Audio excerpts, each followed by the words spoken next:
বঙ্গবন্ধুর ঘোষণা, জিয়াউর রহমানের ঘোষণা দুটো দুই মাত্রার, কিন্তু দুটো পরস্পরের পরিপূরক। যে দীর্ঘ আন্দোলন, সেখানে বঙ্গবন্ধুর যে ভূমিকা, যে একটা শান্তিপূর্ণ আন্দোলনের মধ্য দিয়ে গণতান্ত্রিকভাবে কিন্তু তিনি দেশটাকে এই জায়গায় নিয়ে গেছেন। মুক্তিযুদ্ধের মূল্যবোধটা আমরা সার্বজনীন করতে পারিনি। আমি 55 বছর যখন তাকাই, আপনি পাকিস্তানের দিকে তাকান, বাংলাদেশের দিকে তাকান, একটা ব্যর্থ রাষ্ট্র।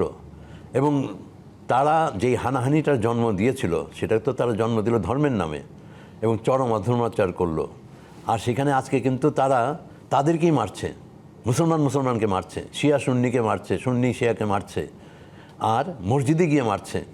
অনেকগুলো তো বড় বড় নৃশংস ঘটনা ঘটেছে। আর মাঝে হয়তো আমরা তাদের তুলনায় ভালো আছি, কিন্তু আমাদের যে জায়গা থেকে যাবার কথা ছিল 55 বছর এসে দাঁড়িয়ে, সেটাই আমি বলছি। আপনি তো দুটো মিলিয়ে দেখবেন, সেইখানে কিন্তু আমার একটা রাজনৈতিক ব্যর্থতাটা খুব বড়।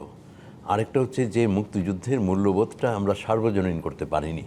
আমরা অনেকগুলো এমন বিতর্কে আমরা জড়িয়েছি যেটা কোনো কাম্য ছিল না। মুক্তিযুদ্ধে তো অনেক মানুষের অনেক রকম ভূমিকা, যার যার ভূমিকা সেটা তো স্বীকৃতি দিতে হবে, সেটাকে দলীয় করারও কোনো প্রশ্ন নাই, আর একজনকে বড় করে আরেকজনকে ছোট করারও প্রশ্ন নাই। যে দীর্ঘ আন্দোলন, সেখানে বঙ্গবন্ধুর যে ভূমিকা, যে একটা শান্তিপূর্ণ আন্দোলনের মধ্য দিয়ে গণতান্ত্রিকভাবে কিন্তু তিনি দেশটাকে এই জায়গায় নিয়ে গেছেন। 7ই মার্চের ভাষণেও কিন্তু একদিকে তিনি স্বাধীনতার আহ্বান জানাচ্ছেন, আরেকদিকে কিন্তু আলোচনার পথটা খুলে রাখছেন।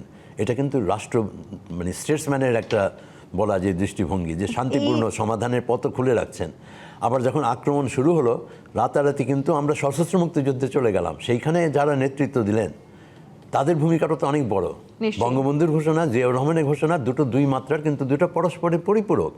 দুটো কিন্তু এক বন্ধনে, কারো অবদানই আমাদের কাছে ছোট করে দেখার কোনো বিন্দুমাত্র সুযোগ নেই। তো আমরা নিজেরা কিন্তু আমরা যেটা সেলিম বলেছেন, আমিও বলবো যে হোয়াট ওয়েন্ট রং, এই প্রশ্নটা কিন্তু খুব আমাদের এখন ভাবতে হবে।